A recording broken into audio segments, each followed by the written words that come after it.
Dans cette usine de textile, les machines tournent à plein régime depuis 45 ans. Laurent a lancé Malter en 1981, alors que les autres fabricants français baissaient le rideau. Je crois qu'il y a 45 ans, je réfléchissais pas. Je suis tombé dedans, il fallait nager, j'étais pas en train de raisonner. Et c'est vrai qu'après coup, je me suis dit c'est un peu extraordinaire. Parce que les données initiales n'étaient pas très favorables. Le textile, il y a 45 ans, était plutôt en train de partir. Miser là-dedans, ça aurait été un peu... Il fallait pas trop réfléchir.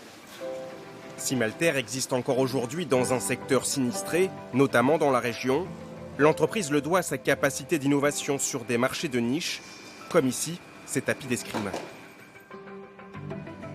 Et le jaune.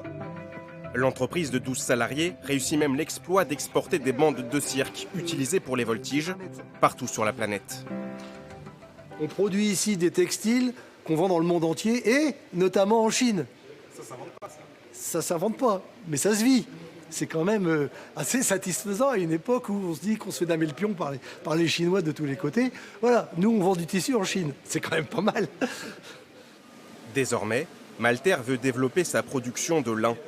L'entreprise a investi 5 000 € pour cet humidificateur, censé limiter les défauts de fabrication d'un tissu certes vertueux, mais difficile à travailler. C'est une opportunité extraordinaire locale, parce que ça pousse dans nos champs dans les Hauts-de-France. C'est taillé et filé ici, puis après ça se retrouve tricoté chez nous.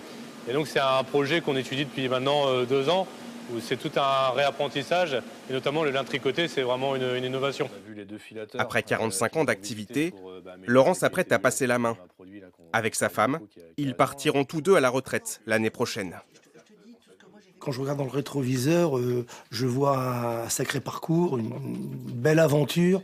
Je suis assez fier quand même d'avoir survécu dans un monde qui ne m'attendait pas, qui ne nous attendait pas.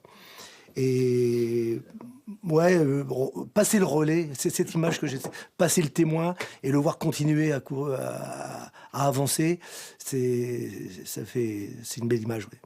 Le fils, Vincent, pilote de ligne de métier, reprendra les rênes de l'entreprise familiale aux côtés de son épouse. C'est quand même un petit trésor familial en fait qui est intéressant de garder. C'est facile quand on va voir, quand on va sur le stand du Made in France ou d'autres salons dans ce genre-là, en fait on est tout de suite reconnu. Donc c'est forcément un avantage intéressant. Premier défi à relever pour Vincent, faire reconnaître le savoir-faire de l'entreprise par l'État. Malter veut faire certifier sa fabrication Made in France auprès des douanes.